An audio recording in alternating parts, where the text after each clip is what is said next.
Olá, retornamos aqui para o terceiro módulo do nosso evento. Bom, esse próximo módulo a gente vai fazer uma grande mesa redonda, né? A gente vai falar o que a gente chama de tumor board, onde a gente vai discutir dois casos, né, da vida real. Eu vou apresentar um caso com a participação dos comentários dos nossos colegas sobre câncer de próstata e, em seguida, a doutora Silvana vai apresentar um caso sobre tumor de bexiga. Tá? Bom, vamos participar agora desse bloco para as discussões os nossos colegas, Dr. Pedro Masson. O Dr. Pedro Masson Domingues, ele é oncologista do Américas Oncologista e do INCA, do Instituto Nacional do Câncer. Obrigada, Pedro, pela participação. Dr. Igor Migovski retorna aqui para a discussão com a gente, radio-oncologista do Américas Oncologia. Dr. Rafael Rocha, uro-oncologista também do Américas Oncologia. Vou chamar a doutora Natália Sabaneff.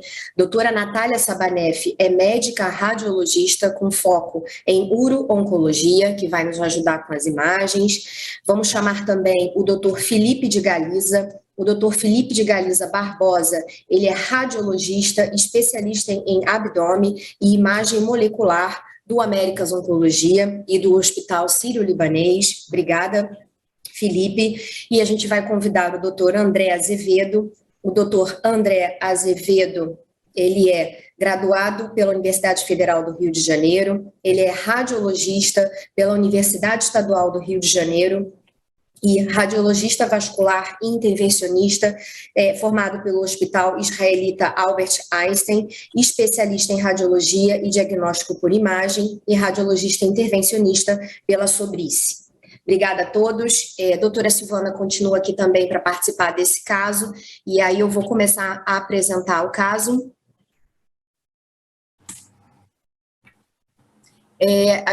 Eu vou chamando os convidados a partir do momento que a gente for, vou chamando os especialistas de acordo com a discussão, ok? Bom, se alguém quiser fazer alguma pergunta, a gente tem a possibilidade de fazer as perguntas pelo chat, tá bom? Fiquem à vontade. Vocês estão conseguindo visualizar direitinho minha tela? Acho que sim. Por favor, me sinalizem qualquer questão. Bom, vamos começar então. É um caso da vida real, sim. Um homem de 62 anos, engenheiro, casado, pai de 2 filhos. O paciente era hipertenso, diabético e tinha glaucoma. Todas essas patologias, todas essas comorbidades eram controladas com o uso de atenolol, hipoglicemia antioral, com glifage, e o glaucoma tratado com colírios, dorsal e latonal. Nosso paciente era etilista social, não fumava e tinha uma história familiar bastante importante. Ele tinha um irmão com câncer de próstata, diagnosticado de forma bem jovem. Como história patológica pregressa, ele tinha morquite, mas, enfim, nenhuma história patológica mais grave ou, enfim, alguma comorbidade mais acentuada. Bom, esse paciente estava em controle com o seu urologista. Esse paciente ele tinha sido submetido a 2 biópsias randômicas prévias, tá? Em 2017 e 2018. Essas 2 biópsias tinham sido negativas, né? Enfim, e ele vinha fazendo um acompanhamento até de forma mais próxima, enfim, de forma mais frequente por conta disso. O PSA dele, em abril de 2018, ele tinha um PSA de 8, e a ressonância de pelve dele, dessa época, mostrava uma lesão no terço médio da próstata, na zona de transição anterior à esquerda. Essa lesão media 1,6 centímetros, né? Tinha realce pelo contraste, restrição à difusão e um hipossinal no mapa de ADC. Então, ele tinha já em 2018 um PIRAD 5, e nesse momento foi feita uma biópsia randômica que veio negativo. Nós não temos essa imagem de 2018, mas, enfim, trouxemos a situação para contextualizar, né, a questão de 2 biópsias prévias randômicas negativas. Passamos para 2019, esse paciente continua o acompanhamento com o seu médico, com o seu urologista. Em abril de 2019, ele já tinha um PSA de 15, e uma ressonância de maio de 2019, mostrando uma lesão de 2,8 por 2,4 por 2,3, em zona de transição à esquerda, não tinha linfonodomegalia e tinha uma suspeita de extensão extracapsular com PIRADS 5. Mais uma vez foi realizada uma biópsia randômica que veio negativa para malignidade. E aí eu vou chamar então a doutora Natália Sabaneff, para que a gente possa discutir um pouco essa ressonância realizada em maio de 2019. Lembrando que esse paciente tinha, nesse momento, um PSA de 15. Natália, você pode comentar para a gente um pouco sobre essa imagem? Boa tarde, gente. Obrigada pelo convite. Antes de qualquer coisa, é sempre bom estar em amigos.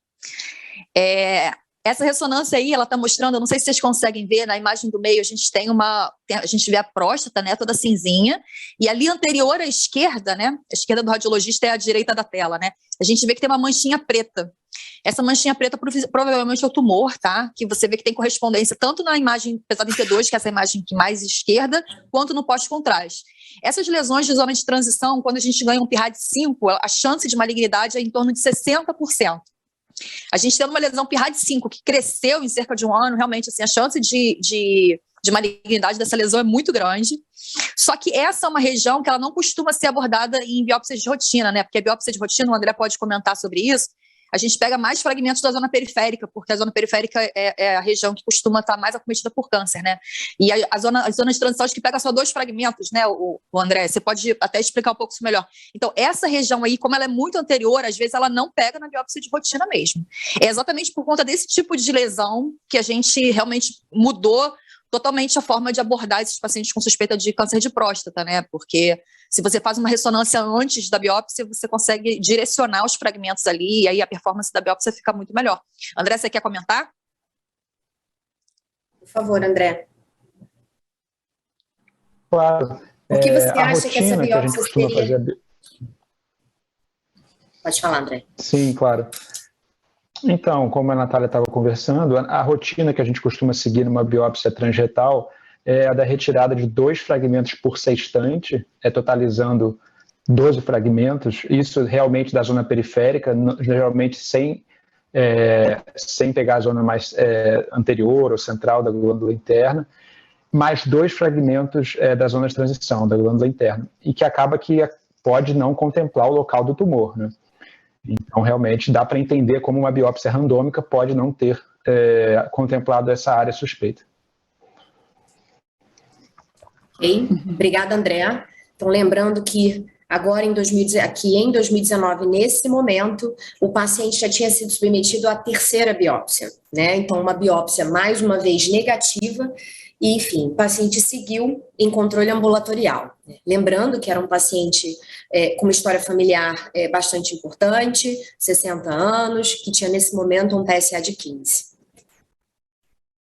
Bom, enfim, a 2019 a gente passa para março de 2020, esse paciente evolui para um PSA de 33, né?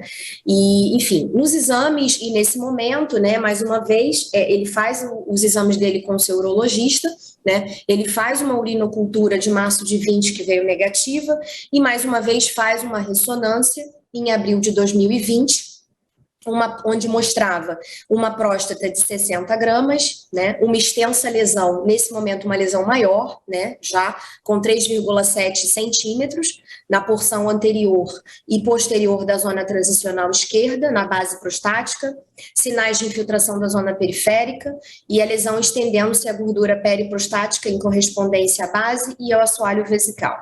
Mais uma vez, um PIRAD 5, e eu chamo novamente a doutora Natália para comentar um pouco essas imagens. Aí a gente já vê que é uma lesão que ela praticamente dobrou de tamanho, né? E ela perdeu um pouco a característica dela, a imagem acabou que ficou um pouco deformada, mas assim, os tumores de zona de transição, classicamente, eles têm um sinal bem preto no T2, né? O que a gente chama de carvão, né? Aquele sinal do carvão, como se tivesse rabiscado com carvão mesmo. Ele costuma ficar bem preto. Agora você vê que essa lesão, se você passa por uma pessoa menos experiente, ela podia até passar como um nódulo de HPB, né? Porque você vê que ela tem uns pontinhos brancos dentro da lesão, que parecem realmente uns nódulos de hiperplasia. Isso costuma acontecer já em lesões que já são bem mais diferenciadas, né? Então a gente já começa a pensar numa lesão já com glisson mais alto, ou às vezes até uma variante neuroendócrina, alguma coisa do tipo.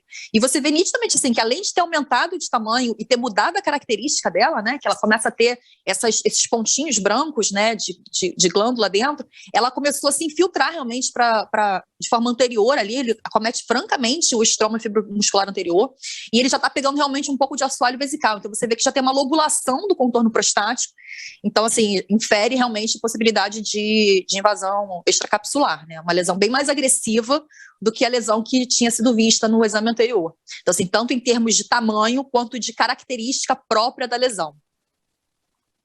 Ok. E aí eu fiquei me fazendo uma pergunta, né? Assim, a gente está falando de 2017, 2018, mas eu queria ouvir a opinião do Rafael Rocha.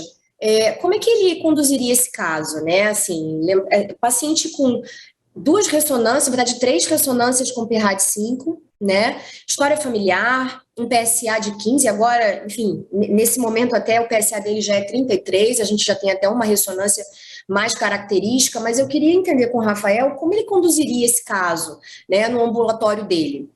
Um paciente já com 3 biópsias negativas, como ele conduziria? Agiria da mesma forma, uma ressonância anual, nesse de 2019 para 2020, uma ressonância semestral? Como é que seria a condução desse caso? Isso aí, esse caso está sendo conduzido da forma da gente estudar a história natural do câncer de próstata, né? Acho que não é bem isso que a gente tem que fazer. Eu acho que hoje na minha prática, para eu fazer uma biópsia randômica, só se o paciente tiver uma ressonância PIRADS2. Senão, eu não faço biópsia randômica. Acho que esse é um paciente típico para uma biópsia de fusão de imagens, desde o início, desde sempre. Ele sempre foi uma zona de transição. Por melhor que seja o radiologista, há sempre uma chance de não contemplar área de interesse, inclusive na biópsia de fusão lá atrás, naquela primeira biópsia. Hoje aí eu acho que fica mais fácil, mas, enfim, eu acho que é um paciente que, sem dúvida nenhuma, tem que ser feita uma biópsia randômica lá atrás. Hoje, randômica, desculpa, por fusão. Hoje, mais ainda, né? O paciente, com certeza, tem câncer de próstata e ele está sendo postergado aí, esse diagnóstico. Sim. Acho que em 2017 a gente não tinha, né, biópsia por fusão, André. Você pode falar para a gente um pouquinho, a partir de quando a gente começou a fazer a biópsia por fusão? Olha, a biópsia por fusão já tinha, sim, pelo menos desde 2015, pelo menos em São Paulo, pelo menos há alguns bons anos já é realizada. E com certeza a biópsia com fusão, no caso como esse, ia auxiliar muito, seja ela cognitiva ou seja ela por fusão em tempo real usando um software adequado. Alguns estudos mostram que a fusão cognitiva nas mãos de pessoas que fazem a biópsia com fusão em tempo real acaba tendo uma acurácia semelhante. Eu digo isso não para tirar a importância da fusão cognitiva, da fusão em tempo real, mas dizer que naquela época, caso o radiologista tivesse simplesmente a visualização da ressonância antes do ato da biópsia, a chance dele fazer fragmentos saturados e focados na área de interesse, na glândula interna, na zona de transição, seria grande. E provavelmente o diagnóstico teria saído. Ok. Bom, então, PSA de 33, mais uma imagem aqui da ressonância, lesão grande. Bom, o paciente foi submetido a uma biópsia por fusão, né, e o histopatológico dessa biópsia veio com carcinoma ductal invasor, um Gleason 8, em 30% da amostra, né, no terço médio. Foi proposto para esse paciente prostatectomia robótica, né, em 12/8/2020, e aí eu gostaria até de provocar aqui o doutor Igor e, enfim, perguntar para ele se radioterapia seria uma opção para esse paciente. Poxa, gente, que provocação, hein? Não é o paciente ideal, né? É uma variante ductal, a gente sabe que é mais agressiva localmente. Um pouco triste de ver a história natural desse doente, né? A gente que vê isso todo dia. É um caso meio clássico de uma lesão em zona transicional, então a doença avançou demais, um paciente jovem, eu não sei a idade dele nesse momento, né, mas no início do quadro ele tinha menos de 65 anos, né, então, paciente jovem, a gente pensaria nesse caso em irradiar, e eu digo mais, até pensaria em fazer uma uma terapia mais agressiva, eventualmente com uma radioterapia adjuvante, né? Embora a gente não faça a radioterapia adjuvante com tanta frequência depois dos resultados dos trials mais recentes, esse é um caso que eu pensaria com carinho, eventualmente se vier alguma margem comprometida, tá? Mas não, eu não faria radioterapia nesse cenário. Ok. Bom, esse paciente foi submetido a uma prostatectomia robótica em 12/8/2020. Bom, esse foi o resultado da prostatectomia. Esse paciente operou por robótica. A gente teve um diagnóstico de um adenocarcinoma, um Gleason 9, né, 4+5, um pouco diferente da biópsia, né, que mostrava um Gleason 8, 4+4. Ele tinha um ISUP 5, né, a localização no lobo esquerdo, regiões de ápice, terço e médio e base, 40% do órgão acometido. Não tínhamos invasão linfática, invasão perineural presente, extensão extraprostática ausente, margens livres e vesículas seminais e dutos livres. Ele tinha também todos os linfonodos isolados negativos, ele teve aí em torno de 25 linfonodos, 24 linfonodos isolados, todos negativos. Então, uma patologia até, apesar do Gleason 9, mas até um pouco melhor do que a gente esperava. Né, Rafael? O que você achou aí dessa cirurgia? Do resultado dessa cirurgia? Tem algumas considerações a fazer, né? Quando eu operei esse paciente, primeiro que assim, eu gostaria de dizer que eu conheci esse paciente depois da biópsia de fusão, senão pode parecer que eu estava cozinhando esse tumor. Mas por isso que eu provoquei, por isso que eu te perguntei se seria da mesma forma. Esse paciente veio para mim, né, encaminhado ao oncologista, já com uma solicitação de operar por conta do ductal, por conta da história familiar, por conta de ser jovem, por conta de uma predição que talvez fosse mais favorável à cirurgia do que irradiar naquele momento. A chance desse doente ser tratado com monoterapia era a cirurgia, e aí a gente propôs isso para ele. Uma coisa que é bom a gente ter em perspectiva, eu sempre bato muito nessa tecla, acho que eu sou meio chato com isso. Os exames de imagem, eles ajudam muito a gente, mas eles não fecham questão de muitas coisas. Você vê que o exame de imagem mostrava invasão de bexiga, um monte de coisa que na cirurgia e na patologia não se confirmou. A variante ductal, ela é tipicamente conhecida pelos cirurgiões como uma cirurgia mais difícil. Toda vez que você vê uma variante ductal, às vezes é mais difícil operar com variante ductal do que com radioterapia num resgate cirúrgico, por exemplo. Então, assim, ela torna o local mais inflamado, os tecidos mais aderidos, e é mais difícil. A cirurgia foi tranquila, assim, apesar da cirurgia difícil, a gente fez uma linfadenectomia bem grande, né, e surpreendentemente ele veio um T2 com margens livres, e, enfim, aí você pode tocar o caso adiante, que a gente vai ver que foi favorável, né, ele ter operado. Sim. Vamos passar aqui, então.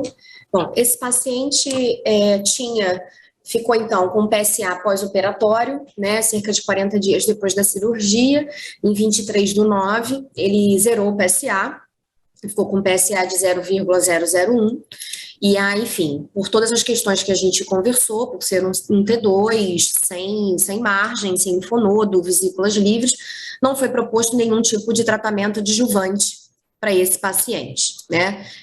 Enfim, gostaria de chamar o Dr. Pedro para ele comentar essa questão, se ele indicaria algum tipo de tratamento complementar por conta da variante ou, enfim, pelo fato de termos tido uma patologia favorável, se seria a mesma conduta aí que ele adotaria. Gisele, obrigado pelo convite. Olha, por conta da variante, particularmente não, né? A gente sabe que apesar de ter um comportamento mais agressivo, assim, a princípio, eu não mudaria o meu modo de pensar por ele ser um tumor ductal, a não ser a questão genética que talvez você vá abordar aí na frente. Mas, a princípio, não, assim, pela variante, não.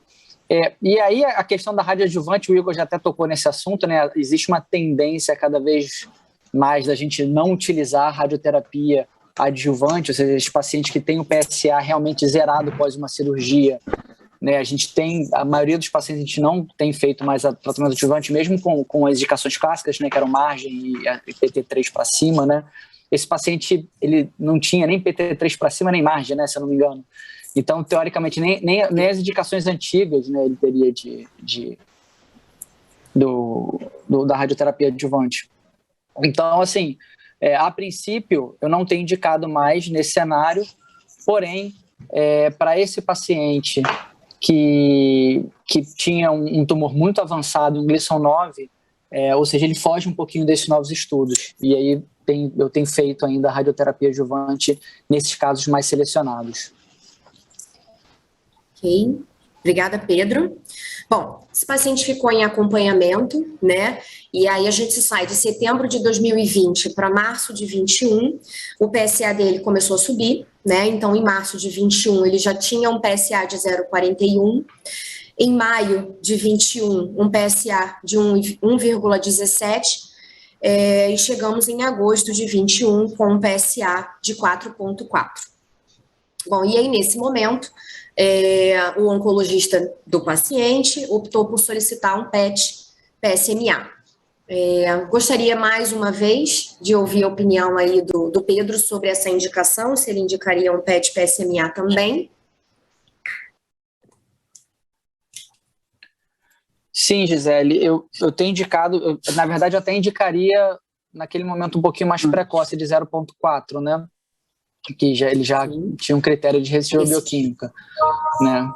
Então, até porque esses pacientes ou seja, esse paciente é um paciente que talvez já teria feito a radioterapia adjuvante, mas se eu não tivesse feito, quando esse PSA já começa a subir, eu nem espero 0,2, né? Eu tendo a utilizar um método de imagem como o PET para tentar detectar alguma lesão que esteja fora do leito da próstata, né? E indicar a radioterapia bem precoce mesmo. Acho que o que o PET vai me ajudar em relação à terapia sistêmica. Acho que vai ajudar a radioterapia, se identificar, obviamente, alguma lesão em algum sítio que a gente não costuma irradiar, que seria o leito e a drenagem, e ajudar, o Igor pode falar um pouco mais disso, mas também vai ajudar um pouquinho na decisão do tratamento sistêmico para ele, que, assim, esse paciente vai precisar de tratamento sistêmico nesse momento, não vai dar para a gente tratar ele só com terapia local, né?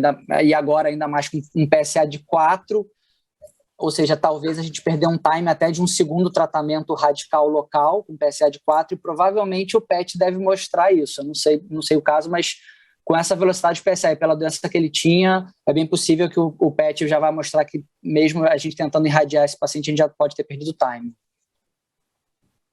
Concordo. Enfim, não sei, né, assim, o contexto aí pelo motivo pelo qual foi postergado, né, mas enfim.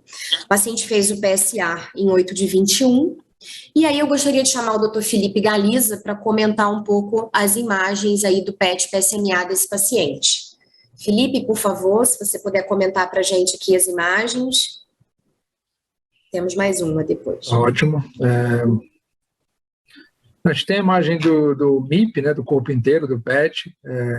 Então, a gente tem uma captação ali um pouco abaixo do que a gente considera da loja prostática, olhando pela imagem do corpo inteiro, e na imagem de lado dá para ver que ela está um nível abaixo ali do que a gente, dessa captação fisiológica da bexiga. Acho que na próxima imagem a gente consegue ver, talvez com detalhe, o que significaria, qual a topografia disso. Então, a gente vê aqui uma imagem de fusão do PET-CT, né, da tomo com o PET, que tem uma captação focal no paramediano aqui do lado esquerdo, na base do pênis, né? Então a gente dá difícil não dá para ter certeza absoluta se está na topografia do corpo esponjoso, uretral, aí, ou se está no corpo cavernoso, mas sem dúvida esse é um achado que merece ser investigado por ser um sítio atípico, né, de metástase, né, de disseminação do câncer de próstata, mas merece ser investigado por alguns falsos positivos que podem existir, como um divertículo de uretra, e isso ser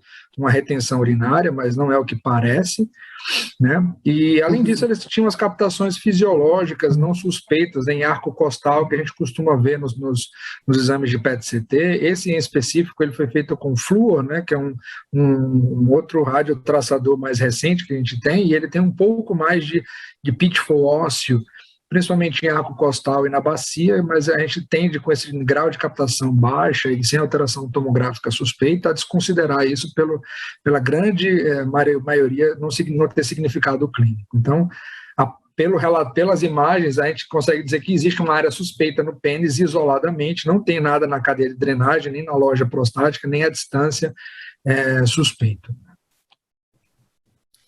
Obrigada, Felipe. Então, no PET, a gente tinha uma lesão no corpo do pênis, com SUV de 5,1, né? O que sugeria aí uma recorrência focal numa topografia extremamente atípica, né? Para câncer de próstata. Enfim, foi solicitada também uma ressonância. Natália, você poderia comentar para a gente as imagens da ressonância do paciente? Quando esse paciente chegou lá para fazer ressonância para o estudo da pelve, né, a gente primeiro fez um estudo multiparamétrico do leito prostático, né, para a gente descartar que tivesse realmente uma recidiva local, porque a gente sabe que a ressonância multiparamétrica, Igor está aí, não vai me deixar mentir, ela é, às vezes, superior ao PET para a detecção de pequenos focos de recidiva loco-regional ali no leito cirúrgico, né? Então, a gente faz todo um estudo multiparamétrico mesmo, como se fosse um estudo de próstata, com T2 fino, difusão, dinâmico, né, perfusão, tudo bonitinho ali do leito prostático para ver se tem algum tecido remanescente. E aí você vê nitidamente que o leito prostático está lindo, a cirurgia está super bonitinha, né? Então, assim, você não tem nenhum tipo de tecido glandular remanescente, você tem essa área de fibrose, né, bem pretinha no T2 em volta do plano da anastomose vesicuretral, sem nenhum tipo de realce. Essa imagem aqui, mais do cantinho da direita da tela, ela é o pós-contraste, você vê que não tem nenhuma área de realce normal no leito cirúrgico, ou seja, o leito, a princípio, realmente não tem doença nenhuma. E aí, além de fazer o estudo completo do leito prostático, a gente fez também o estudo do pênis. Aí você pode passar a próxima imagem, por favor. Que aí a gente tem, aqui a gente vai ter, então, a sequência pesada em difusão num B mais baixo, né? A sequência pesada em difusão num B mais alto, ou seja, você vê que a lesão continua brilhando, conforme você vai aumentando os valores de B, ela continua brilhando, e no ADC ela fica preta, ou seja, é um foco realmente de restrição à difusão hipovascular no corpo cavernoso à esquerda, né? Então, isso está em correspondência anatômica com o achado do PET-TC. É uma lesão realmente nodular, sólida, com restrição à difusão no corpo cavernoso à esquerda. Então, assim, a princípio, isso é uma lesão neoplásica mesmo. Pela ressonância, ela entra como suspeita para neoplasia. Ok, obrigada, Natália. Bom, e aí, nesse momento, foi solicitada uma avaliação, né, do painel genético, o paciente fez um foundation, um pouco para avaliar a questão, né, do risco genético dele, o paciente com história familiar, uma doença com comportamento agressivo, mas não foi identificada nenhuma variante, nenhuma mutação, nenhuma variante significativa, né, que pudesse sugerir algum aumento, né, do risco para câncer. Então, não teve nenhuma mudança de conduta aí em relação a esse teste. E aí eu queria chegar nas considerações aí finais do caso. Queria perguntar para a Natália e para o Felipe, se teria algum tipo de método complementar que vocês acham que poderia ajudar na definição, ou se, enfim, se a gente chegou aí com o PET no melhor método diagnóstico possível e na ressonância. Eu acho que quando a gente pega o PET junto com a ressonância, eu acho que realmente é só a biópsia mesmo, né? Que aí eu acho que a gente tem que questionar só se precisa de uma comprovação histológica, né? Porque eventualmente poderia ser até um outro primário, né? Mas pela ressonância ali, está em correspondência com o PET, eu acho que a gente conseguiu estudar bem. Eu acho que o ultrassom não ia ajudar muita coisa, não sei qual a opinião do Felipe com relação a isso. Mas eu acho que a gente pararia por aí mesmo, em termos de estudo de imagem, para por aí. Com a Natália, eu acho que dentro do que a gente tem disponível, né, eu acho que a gente está com os melhores métodos para fazer o estadiamento sistêmico e local, então eu acho que com esses dois exames concordantes, eu acho que dá para considerar como suspeito e tratar. Bom, e aí pensando, né, que a gente está diante de um comportamento atípico, né, de câncer de próstata, eu queria perguntar, eu acho que assim, vou até já perguntar direto para o André. André, existiria alguma possibilidade de biópsia nesse caso, por radiologia? Sim, existiria sim, para uma lesão que provavelmente seria visualizada no ultrassom, um local atípico de biópsia, mas não acredito que seria nada com uma grande dificuldade.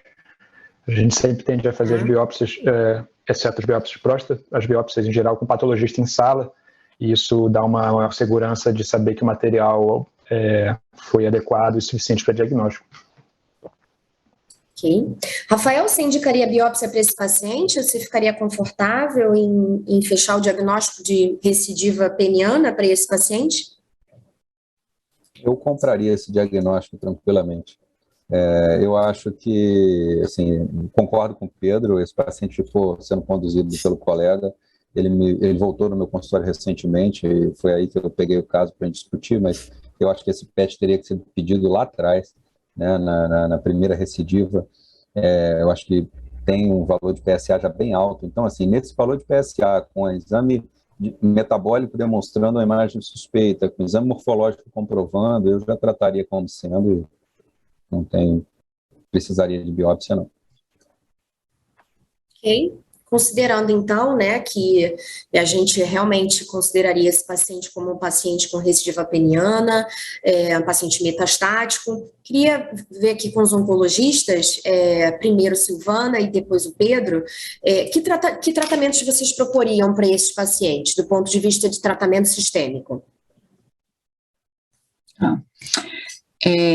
Bom, Gisele, como acho que todo mundo já falou, é um paciente de altíssimo risco, né? É um paciente que eu também concordo com o que foi falado, eu provavelmente teria investigado esse paciente, né, com PET, com PSMA desde o início, PSA muito alto, PSA de 33, risco alto realmente de doença sistêmica, recidiva bioquímica com menos de 6 meses aí da prostatectomia. Eu acho que o risco de doença sistêmica desse paciente é muito alta, né? Então eu provavelmente o trataria com análogo mais um novo agente hormonal. Okay.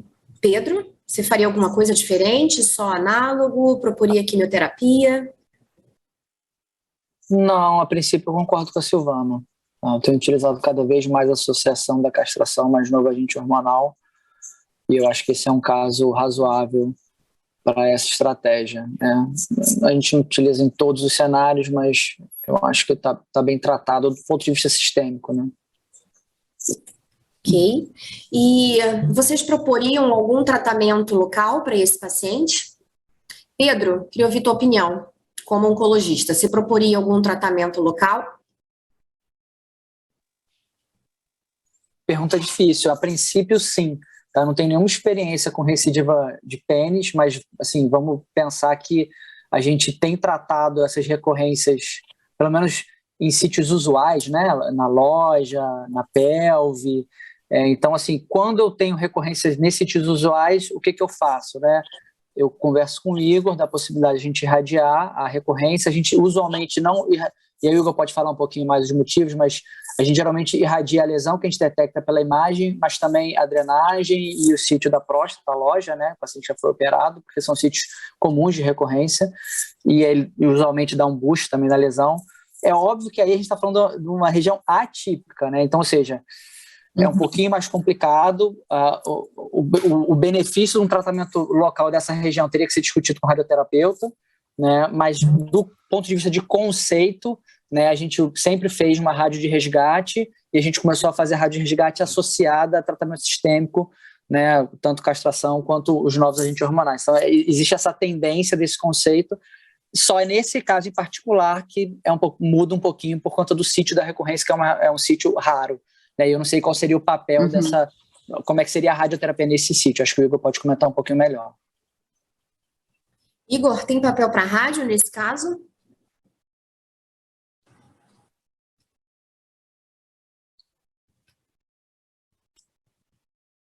Não estou ouvindo o Igor. A gente está sem seu áudio, Igor. Desculpa, eu estava mudo. Está me ouvindo? É um caso super difícil. Enfim, vários pontos muito interessantes para discussão. Agora, essa falha atípica, né, não é o que a gente costuma ver via de regra, mas pensando que é uma recidiva à distância, vamos considerar uma doença à distância, ele entra para critério de oligorrecidiva, né? Ou seja, a gente poderia pensar em MDT para ele, por que não? Tá? Eu não sei se eu faria MDT sem tratamento sistêmico, acredito que não, tá? Mas você poderia fazer um tratamento sistêmico, averiguar uma resposta, uma vez que a gente não tem a biópsia, tendo resposta, a chance de ser doença de fato praticamente a 100%, e você poderia consolidar isso com tratamento local.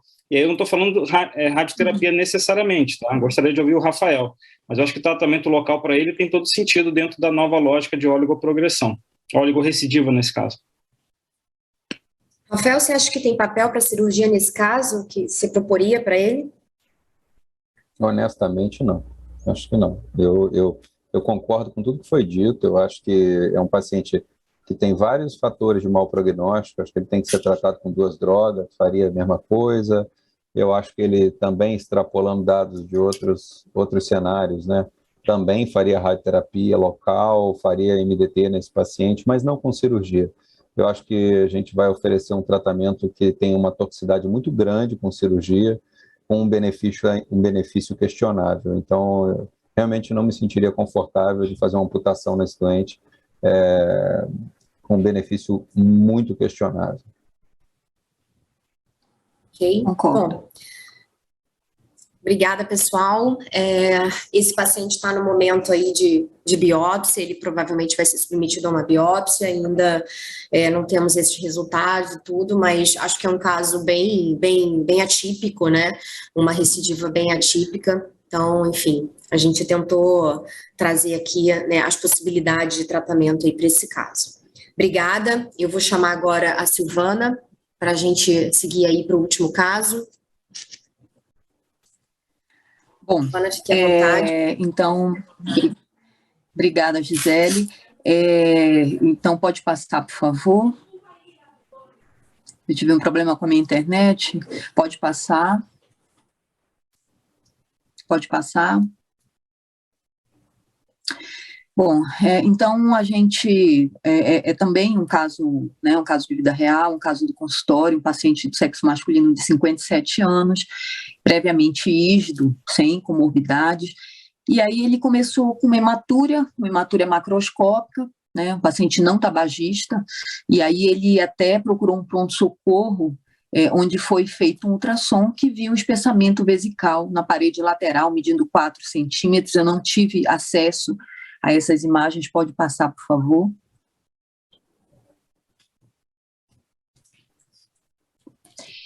E aí, depois, esse paciente, né, acabou sendo encaminhado para um urologista e fez uma tomografia que mostrou aí esse espessamento parietal da bexiga. Eu não sei se o Felipe consegue comentar essa imagem para a gente.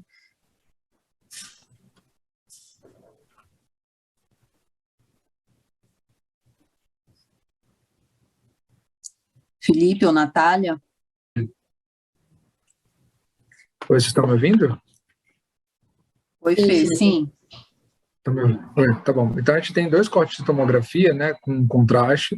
Um corte da esquerda a gente tem uma imagem da pelve, onde a gente consegue ver a bexiga, e na porção mais superior e do lado direito ali a gente tem um espessamento vegetante, né, um espessamento bem significativo e focal, né, que é suspeito, né, para um acometimento neoplásico quando a gente vê uma alteração como essa. Então, um espessamento bem exuberante, como está colocado as medidas tem 5 centímetros, e a gente vê um pouco de densificação ali ao redor da bexiga, próximo dessa área de espessamento, que é um sinal indireto, né, de que aumenta a suspeição de que essa lesão ela seja um pouco mais invasiva localmente, com uma suspeita de invasão parietal da bexiga, configurando talvez um T3, aí, então com suspeita de uma lesão além da muscular, e sim para os planos perivesicais. Então é um sinal indireto que aumenta essa probabilidade. E a gente consegue ver que na imagem do lado direito, né, com uma imagem da porção mais superior do abdômen, que existe um certo grau de hidronefrose dos 2 lados. Então, a gente supõe, sem ver o exame por inteiro, que provavelmente existe algum grau de obstrução aí no meio do caminho, ou mesmo com uma lesão que se estenda ali ao assoalho vesical, fazendo obstrução dos ósseos ureterais. Eu não consigo ver nenhum linfonodo suspeito nessas imagens, então acho que deve ser isso, né? Sim. Obrigada, Felipe. Pode passar, por favor. Bom, Felipe, aqui você pode voltar, mas aqui nesse outro corte, não sei se você consegue ver alguma coisa a mais, mas acredito que não. Acho que é um pouco mais do que a gente tinha comentado, só que num plano de frente, né, no coronal, né, a gente consegue ver a extensão maior daquela lesão na parede da bexiga, né, a gente consegue ver a extensão real dela de 5 centímetros e alguma coisa, né, mas tem uma lesão bem extensa, né, que vai desde a parede superior até um pouco mais para baixo, ali próximo do assoalho mesmo. Isso. Pode passar, obrigada, Felipe. Bom, e aí a patologia, né, o paciente acabou sendo submetido a uma biópsia, veio um carcinoma invasivo, né, de padrão difuso, com células em anel de Synnet e camada muscular comprometida. Pode passar, por favor. E na imunohistoquímica, né, o que a gente viu, uma perda de expressão, né, da E-caderina. Pode passar, por favor.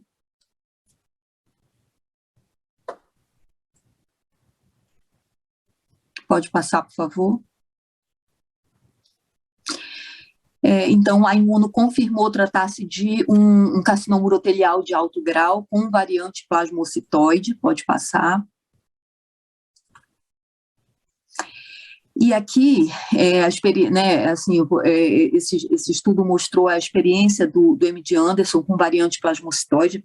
A gente conhece, né, uma histologia rara, né, e bastante agressiva. Não sei se vocês já tiveram oportunidade de tratar, mas eu trouxe esse estudo, essa experiência do MD Anderson, de 31 casos em 20 anos, uma sobrevida mediana aí de 17 meses, até com uma resposta interessante à quimioterapia neoadjuvante. Pode passar, por favor. E uma característica dessa doença é que ela costuma evoluir com lesão peritoneal, tá?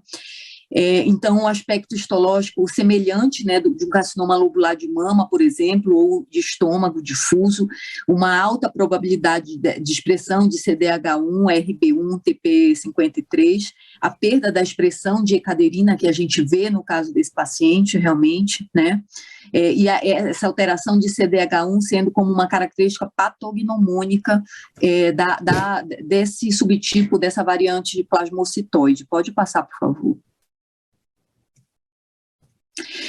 E aí, eu queria ouvi-los, o que vocês acham mais apropriado para um paciente como esse, né, uma neoplasia músculo-invasiva com variante plasmocitoide com hidronefrose. Queria começar aí pelo Pedro. Pedro, um paciente como esse, um paciente de mais alto risco, aparentemente é um T3, você ofereceria cirurgia para esse paciente de cara, tendo em vista que a gente não sabe, né, é uma histologia mais rara e talvez a gente, né, enfim, a experiência com quimioterapia para esses pacientes é muito menor, né, então você tenderia a oferecer cirurgia de cara ou quimioterapia neoadjuvante para ele? A grande questão desse caso, eu acho que é a variante, né? Assim, se a gente não considerar a variante, acho que é uma resposta simples. Se ele é elegível a cisplatina, tem um clearance bom mesmo com a hidronefrose, se tiver um clearance bom, você vai para a quimioterapia neoadjuvante baseada em platina e para cirurgia. Considerando que ele tem uma variante plasmocitoide, muda um pouquinho o cenário, né? Como é que a gente deve pensar nessas variantes, né? Primeiro, se foi um bom patologista que deu, né? Então a gente sempre tem que checar isso, não é todo patologista que consegue distinguir bem essas variantes. Segundo, ver a predominância da variante, né? Se é pura ou se ela é predominante, se é mais 50%, ou se é só uma variante não predominante. E aí, se for não predominante, você também segue o baile como se fosse um carcinoma urotelial típico, né? E aí quimioterapia seguida de cirurgia. Agora, se for pura variante, a tendência é que você parta direto para a cirurgia, porque a gente não sabe qual é o papel da quimioterapia nessas variantes, exceto a variante neuroendócrina, que aí você vai fazer a quimioterapia baseada em cisplatina. Né? Então, é assim que eu penso mais ou menos esse caso. Eu também, às vezes, eu acho que vale a pena. Eu nunca tive um plasmocitoide, né? Nunca tratei um plasmocitoide, mas acho que também o estadiamento pode ajudar, porque essas variantes plasmocitoides, geralmente são subestadiadas por imagem, então você tem que fazer uma imagem muito boa, provavelmente uma ressonância pode ajudar, talvez a Natália possa ajudar, que são variantes que infiltram bastante ali o ureter, o peritônio, então não é incomum todos esses dados de variantes plasmocitoides, você acha que era um T2, era um T3, um T4, acho que era um N0, ele era um N1. Então uma outra coisa que vale a pena avaliar bem é uma imagem, e aí talvez uma ressonância possa ajudar a gente nesse cenário a definir melhor. Se tiver já doença mais avançada, e aí você talvez declinasse um pouco do tratamento cirúrgico local e pensasse mais no tratamento sistêmico, né? E se for só realmente uma doença mais localizada, aí você pensa um pouco mais no tratamento local mesmo. Legal. Rafael, você tem alguma experiência com variante plasmocitoide? Na prática, você indicaria cirurgia de cara para esse paciente? Sim, indicaria sem dúvida nenhuma. Eu tenho um paciente variante plasmocitoide, então não posso dizer que tem experiência, ninguém que tem um caso tem experiência. Mas eu já tive um caso, e esse doente, ele me chama a atenção, assim, o Pedro acho que esgotou o assunto da indicação, né? Mas tem outras características clínicas que a gente poderia levar em consideração. Né? Um paciente que já tem hidronefrose, ele tem um tumor muito volumoso na bexiga, naquele corte coronal, a gente tem impressão clara disso, ele tem uma massa intravesical importante. Esse paciente vai complicar local rapidamente, é um tumor que amplia rápido, cresce rápido, ele vai obstruir os 2 ureteres rapidamente. A gente sabe que os dados de quimioterapia neoadjuvante para quando você não tem a variante, para carcinoma urotelial, né, a gente tem aí um ganho de sobrevida de 5, 6%, acho que e com variante, a gente não sabe quanto de variante tem naquilo e quanto que é urotelial verdadeiro, a gente não sabe quanto de sobrevida a gente vai ganhar postergando esse tratamento com a quimioterapia. Eu tenderia a indicar cirurgia upfront para esse paciente, caso, claro, o que o Pedro falou, ele não tivesse um monte de linfonodo, não tivesse outras coisas que a gente no estadiamento poderia esclarecer. Muito bom. Obrigada, Rafael. Pode passar o próximo, por favor? Pode passar.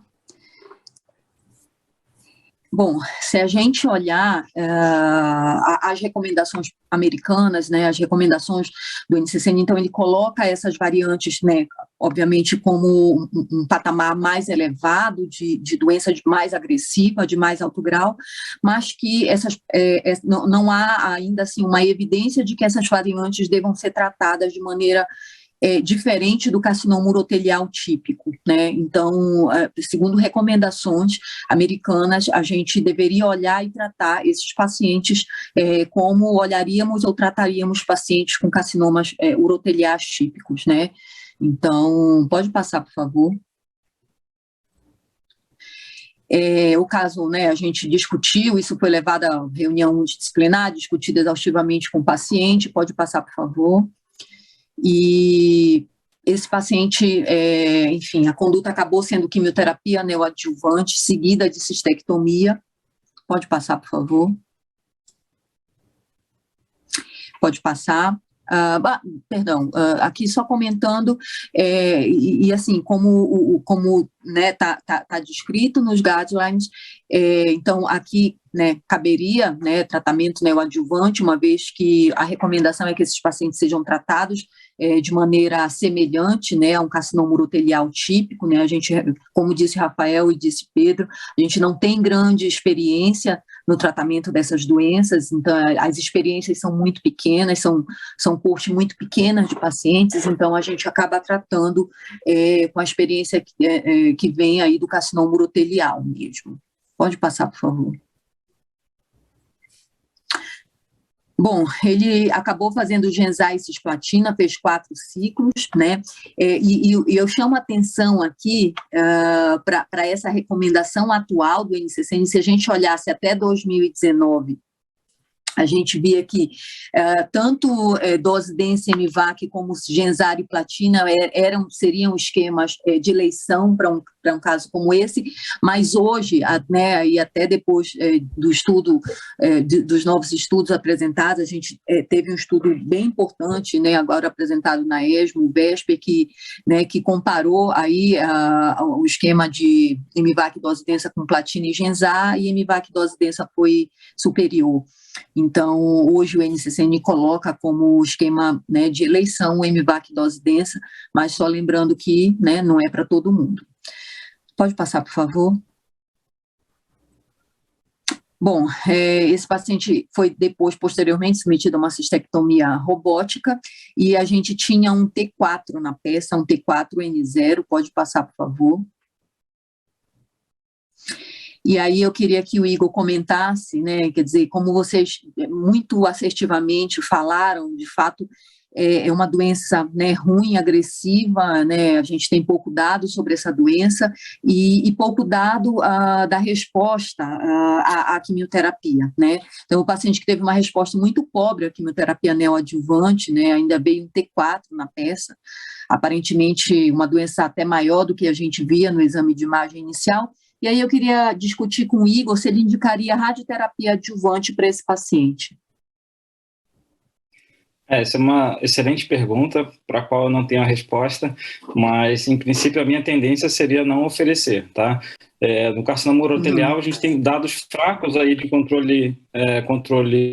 melhora de controle local, até bem pronunciada, eventualmente nesse caso de T4, de linfonodo comprometido, margem comprometida, o ganho pode ser até um ganho absoluto de 30% em falha loco-regional. Mas é uma variante agressiva, uma disseminação peritoneal possível lá para frente, a gente não contempla isso no volume de radioterapia, e até para urotelial a gente não tem, até onde eu sei, um ganho comprovado de sobrevida global na adjuvância, né? E tem algumas complicações que, embora não sejam tão frequentes hoje em dia, são graves, né? Fístula, estenose, de alça intestinal, fístula intestinal, então minha tendência seria não oferecer. Tá? Mas gostaria de ser convencido do contrário. Acho que é uma discussão multidisciplinar. Bom, a gente também não ofereceu, né, Igor?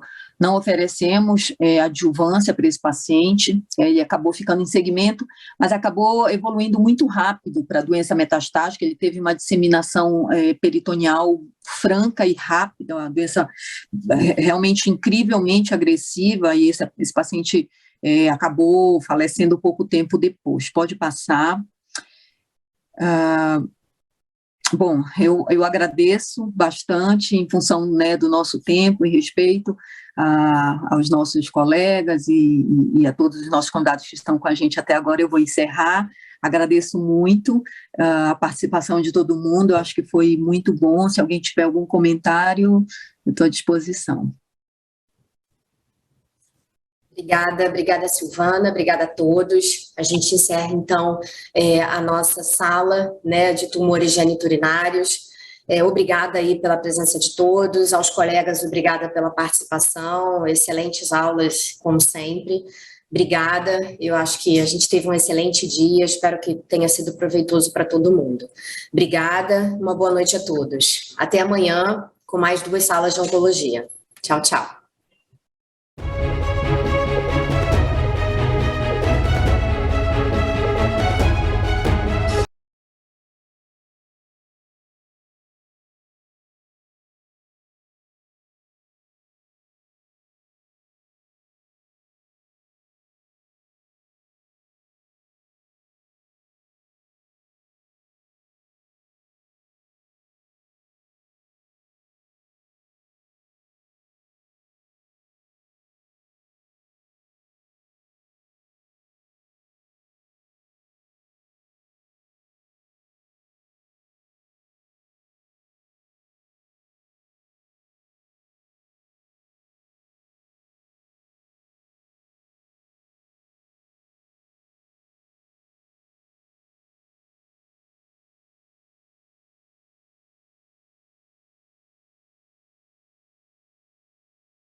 Como prometido, eu estou de volta para encerrarmos juntos esse primeiro dia do 2º Summit Internacional Américas. Hoje tivemos um bate-papo muito importante para refletir sobre o tema deste evento. E este tema também será um dos principais desafios da saúde nos próximos anos: Como construir um sistema de saúde verdadeiramente integrado, com um ciclo de cuidado efetivo. O nosso convidado especial mostrou exemplos de como o United Health Group vem trabalhando nessa missão. E esse panorama foi muito inspirador para todos nós. Depois desse bate-papo, vimos como os conceitos de sistema integrado de saúde e ciclo de cuidado podem funcionar na prática em diferentes especialidades médicas, sempre sob a perspectiva da qualidade assistencial, eficiência operacional e inovação. Este primeiro dia foi um sucesso, com um conteúdo muito rico, convidados renomados e um público muito especial. Agradeço a participação de todos e garanto que o segundo dia não será diferente. Também estenderemos as discussões para outras especialidades. Todas as sessões começarão às 8 horas da manhã aqui nessa mesma plataforma. Teremos ainda uma sessão especial, Humanidades na Saúde, com o economista Eduardo Gianetti. Logo depois, o nosso convidado continua em um debate com nossos médicos, Dr. Paulo César de Souza e doutora Margarete Dalcolmo. Qualquer dúvida, a agenda do segundo dia está disponível aqui na plataforma do evento. Então, espero vocês de volta às 8 horas da manhã. Combinado? Um grande abraço e até lá!